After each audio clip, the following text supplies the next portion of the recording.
If you need to send a greeting card to a golfer, then this is it.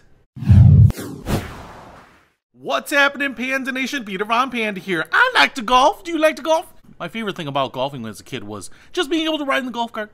Made me feel like I was driving a car. Now, this greeting card here is perfect for golfers. It's by Liif.com. Liif is spelled a little funky. As you can see, it's got this pearlescent white exterior to the card here. And what makes this cool is this is cut out. Illustration of a golf cart and a hole right here. But inside, I think what we have is a three-dimensional pop-out golf cart. Look at that.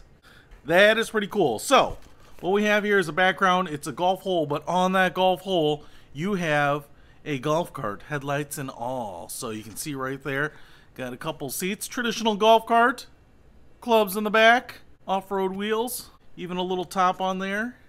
And so it just pops out. So this makes a great little display piece. So you can write your little happy birthday, good luck in the tournament, happy second wife day, whatever it is, and send this off to them. So if you have a golfer in your life that you want to send a greeting card to, well, I think you should pick this one up. It's pretty cool. I'll put a link to this one in the description below so that you can make someone's day a little brighter. Peter Von Panda, out. We can discover more and explore so much deeper.